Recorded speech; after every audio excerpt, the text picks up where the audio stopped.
मैं सचमुच बहुत सौभाग्यशाली हूँ सूर्यदेव, क्योंकि आज आपके इतने निकट आकर आपकी परिक्रमा करने का अवसर मिला है मुझे। माँ कहती है, जो जीव सुबह उठकर आपके दर्शन करते हैं, जो स्नान करने के बाद आपको जल चढ़ाकर आपको प्रणाम करते हैं, वो बहुत सुखी रहते हैं। उसे कोई भी रोग कभी नहीं छू सकता। उसके तन में ऊर्जा का वास होता है और विचारों में सकारात्मकता का। इसीलिए सूर्यदेव, आज आपने मुझे अपने साथ साथ दौड़ने का आदेश देकर बहुत बड़ा आशीर्वाद दिया है। मैं धन्य हुआ।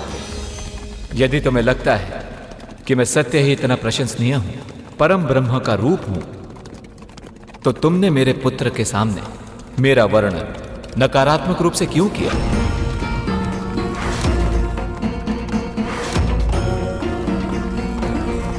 क्या लगा था तुम्हें शनि का ग्रह दूर है तो मुझे पता नहीं चलेगा कि वहां क्या हो रहा है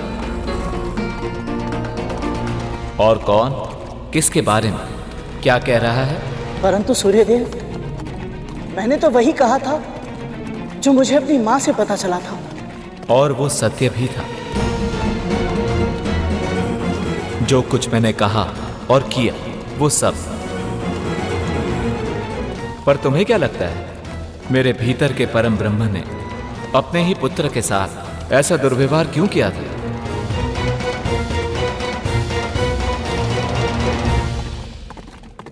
स्पष्ट बोलने के लिए क्षमा चाहता हूं सूर्यदेव, परंतु मुझे ऐसा लगता है कि आप किसी की बातों में आ गए थे।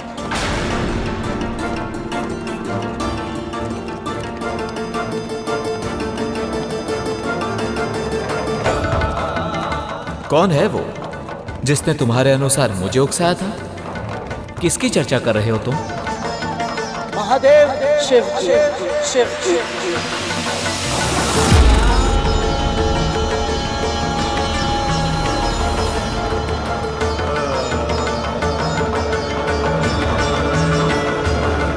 क्या कहना चाहते हो तुम? यही कि प्रभु, आपने जो व्यवहार अपने पुत्र के साथ किया था वो महादेव की लीला थी। उन्होंने सब कुछ पहले से ही निर्धारित कर लिया था। वो ये भी जानते थे कि आपसे कुछ नहीं छिप सकता। इसलिए आपका पुत्र ही प्राणियों को उनके कर्मों का फल देने के लिए सबसे अधिक योग्य होगा। और वो ये भी चाहते थे कि शनिदेव को इतनी बड़ी शक्ति देने से पहले वो उनके व्यक्तित्व से अरिष्ट वर्ग अर्थात सभी 6 विकारों को दूर कर दे, ताकि शनिदेव निष्पक्ष होकर न्याय कर पाए। आपने भी इस लीला में उनका पूरा साथ दिया था प्रभु। सबसे पहले आपने अपने तेज को इतना असहनीय बना दिया कि आपकी पत्नी देवी संज्ञा अपनी छाया को साकार रूप देने पर विवश हो गई। आप दोनों जानते थे कि छाया में अहंकार नहीं होता, वो सदैव साथ चलती है। बस फिर हुआ वही जो आप चाहते थे। देवी छाया ने अपने गुण अपने पुत्र को भी दिए। इसीलिए शनिदेव में शक्ति तो बहुत है, परंतु अहंकार तनिक भी नहीं। पहला लक्ष्य प्राप्त करने के बाद आपने देवी छाया और उनके पुत्र शनिदेव का तिरस्कार किया। उन्हें कम आयु में ही इतना अधिक क्रोध दिलाया कि उनके भीतर का ज्वालामुखी फट पड़ा। तब उन्हें आभास हुआ कि क्रोध से केवल विनाश ही होता है। फिर उन्होंने कठिन तपस्या की और अपना सारा क्रोध त्याग दिया। और शिवजी ने यह भी निश्चित किया कि शनिदेव को छाया मां से वो उपयुक्त संस्कार मिले जिसे वे दंडाधिकारी बनने के योग्य बन सके। पर पुत्र, एक बात हमेशा याद रखना, 100 दोषी मुक्त ही क्यों ना हो जाएं, पर एक भी निर्दोष को दंड नहीं मिलना चाहिए। फिर महादेव ने उन्हें वरदान स्वरूप दंडाधिकारी का पद दिया और ग्रहों में स्थान भी। पर फिर भी आपने उन्हें स्वयं से दूर ही रखा। और एक साधारण लौ से बना आसन दिया ताकि उनके भीतर किसी भी प्रकार का लोभ पनप ही ना पाए। आओ शनि, अपना स्थान ग्रहण करो।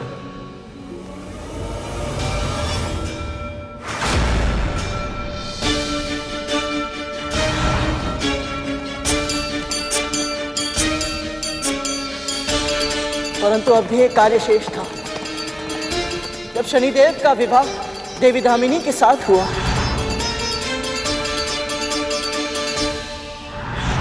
तो आपको ऐसा लगा कि उनके भीतर काम वासना जाग सकती है और उन्हें अपने कर्तव्य पथ से भटका सकती है। इसीलिए आपने अचानक उस समय ऋतु परिवर्तन कर दिया जब शनिदेव महादेव शिव की तपस्या में लीन थे, ताकि देवी दामिनी स्वयं को रोक ना पाए और कामना के वश में आकर उनके पास चली जाए। फिर हुआ वही जो आपने और नियति ने उनके भाग्य में लिखा था। मैं पतिव्रता कामिनी अपने सतीत्व के सभी पुण्यों को साक्षी मानकर आपको श्राप देती हूँ कि आज के बाद आपकी दृष्टि जिस पर भी पड़े उसका सर्वनाश हो जाएगा। देवी दामिनी ने क्रोध में आकर अपने पति को ऐसा श्राप दिया जिसके कारण वो अपने कामना पर नियंत्रण रखने के लिए विवश हो गई। शनिदेव नहीं जानते थे कि सब कुछ उचित ढंग से करने के बाद भी उनका तिरस्कार क्यों किया जा रहा है। जब संसार से मोह हटा तो उन्होंने अपने हृदय में प्रभु के प्रेम को स्थान दिया और इस प्रकार वो दयालु और दाता बने। तुम्हें यह सब कैसे पता चला? अपने जन्म के बाद से मैंने केवल अपनी माँ को अपने पास पाया है। पिताजी सदैव से ही मुझसे दूर रहे हैं, पर एक बार भेंट हुई थी उनसे। उन कुछ ही पलों में मुझे ये पता चल गया कि भले ही पिता माँ की तरह प्रेम नहीं दर्शाते, परंतु वो अपने पुत्र को हानि नहीं पहुंचा सकते। नारियल के फल की तरह होता है उनका स्वभाव, बाहर से कठोर परंतु भीतर से नर्म, जल की तरह जीवनदायक, त्याग की मूर्ति होते हैं पिता। तभी तो अपनी संतानों का व्यक्तित्व निखारने के लिए, उनके भले के लिए वो स्वयं भी बुरा बनने से नहीं झिझकते।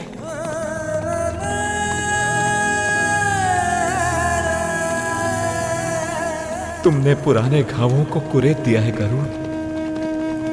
तुम्हें कल्पना भी नहीं है कि यह सब करना मेरे लिए कितना कठिन था। तुम तो उससे मिलकर आए हो गरुड़। बताओ, कैसा है मेरा पुत्र, कैसा है मेरा शनि?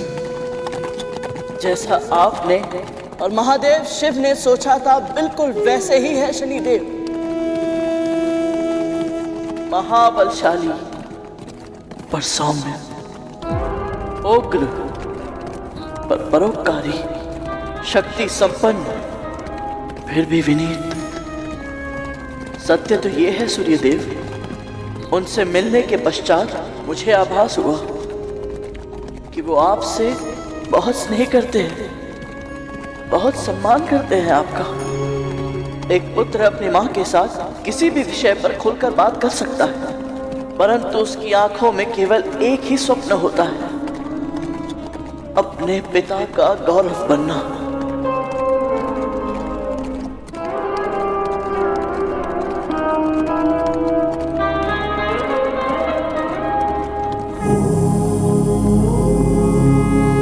गरुड़ ने सूर्यदेव से यह बात कहकर उनके मन के भार को हल्का कर दिया।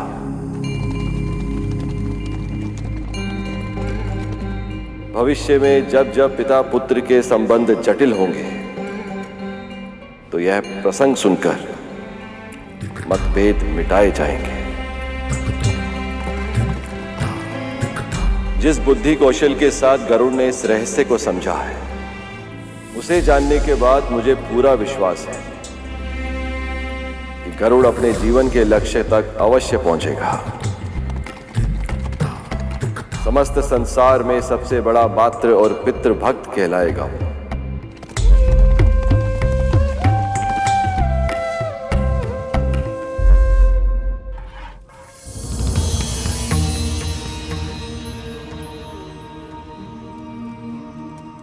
गरुड़ और अन्य पुत्र अभी तक आए क्यों नहीं?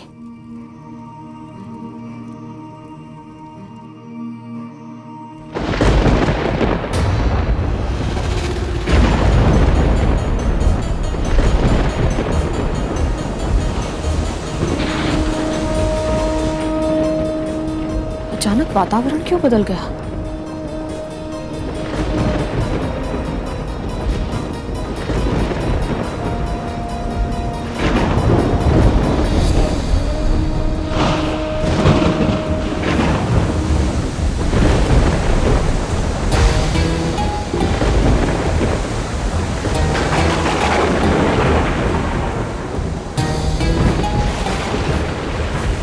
हे नारायण, मेरे गरुड़ की रक्षा करना।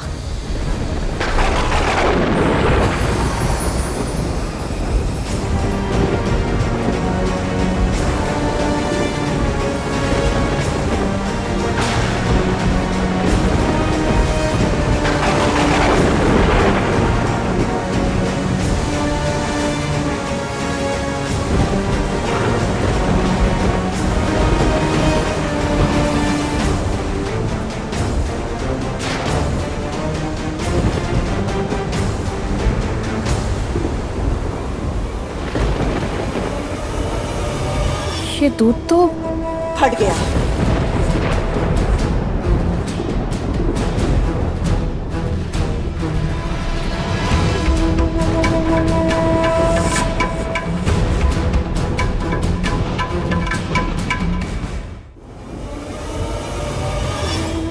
क्या किया ये तुमने? मैंने कुछ नहीं किया महारानी। अचानक वायु तीव्र गति से चलने लगी और दूध में कुछ गिर गया और दूध फट गया। पर दूध का ऐसे अपने आप फटना शुभ संकेत नहीं है। पता है मुझे, और ये भी पता है कि तू ये सब कुछ जानबूझकर कर रही है ताकि मेरे मन में शंका बैठ जाए।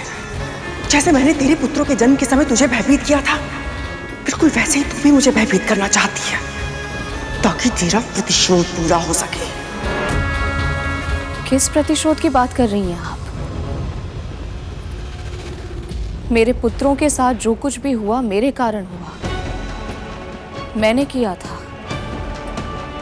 उसके लिए आपको कभी दोष दिया ही नहीं तो प्रतिशोध लेने का तो प्रश्न ही नहीं उठता।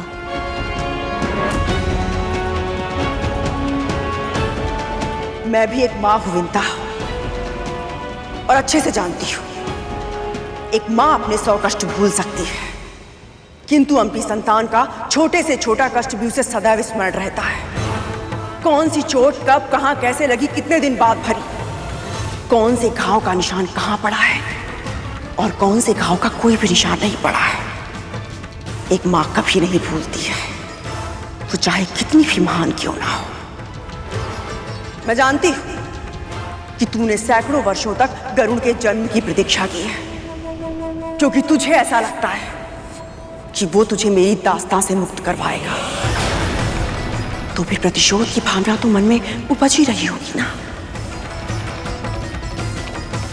ये खेल मत खेल, क्योंकि इसका आविष्कार मैंने किया था, इसलिए मेरे मन में शंका का बीज मत बोना। बंद कर दे ये खेल। हाँ,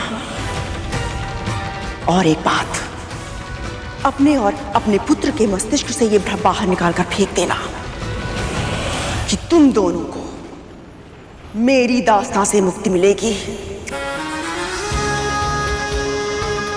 कभी नहीं, कभी नहीं।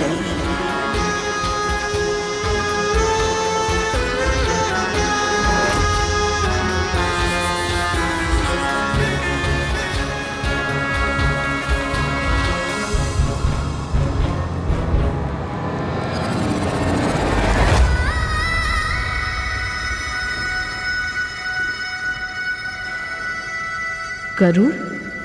माँ, क्या हुआ गरुड़?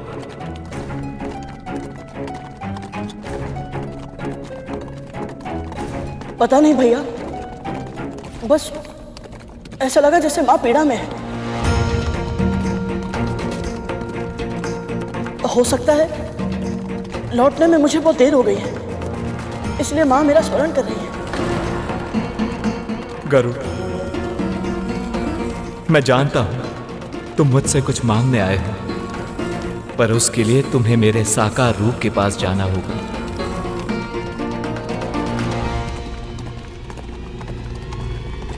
साकार रूप प्रभु?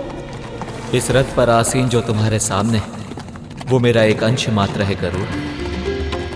मेरा संपूर्ण रूप तो सूर्यलोक में ही विद्यमान है, और अरुण का सत्य रूप भी तुम्हें वहीं मिलेगा। सूर्यलोक पहुंचकर हम दोनों से मिलो और जो इच्छा है मांग लो। आपका बहुत बहुत आभार सूर्यदेव।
शीघ्रता में हमसे बहुत बड़ी भूल हो गई अरुण।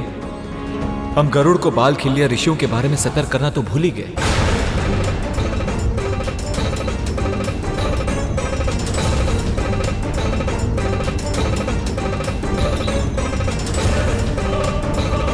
यदि उसने भूल में उन्हें लांग दिया या कोई हानि पहुंचा दी तो अनर्थ हो जाएगा प्रभु। इस महापाप का परिणाम महादंड से कम नहीं होगा। यहां तक कि उसका जीवन भी संकट में आ सकता है प्रभु।